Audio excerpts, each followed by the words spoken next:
Punjab arts council Sahiwal division के ज़ेर एहतमाम छठी आलमी कॉन्फ्रेंस की तैयारियां ज़ोर शोर से जारी। यह अजीम इल्मी सकाफ़ती इवेंट आइंदा साल 12 और 13 फरवरी को साहिवाल में मुनक़िद हुआ।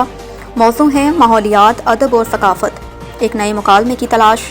कमिश्नर साहिवाल डॉक्टर आसिफ तुफ़ैल की ज़ेर सदारत मुशावरती इजलास में director arts council doctor Syed Riaz Hamdani ने कॉन्फ्रेंस की तैयारियों पर तफसीली ब्रीफिंग दी। इजलास में मुख्तलिफ तालीमी समाजी इदारों के नुमाइंदगान ने शिरकत की। Additional deputy commissioner coordination doctor Saifullah Bhatti, director public relations Mohammad Aqeel Ashfaq, deputy director colleges professor Imran Jafar Kamiana, University of Sahiwal के डॉक्टर इकराम अहमद यूनिवर्सिटी और दीगर मोअज़्ज़िज़ शुरका भी मौजूद थे।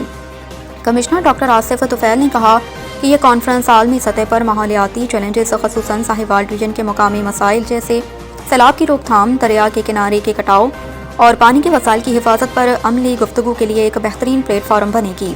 उन्होंने हिदायत की कि इल्मी मकालात में इन मसाइल को तरजीही बुनियादों पर उजागर किया जाए।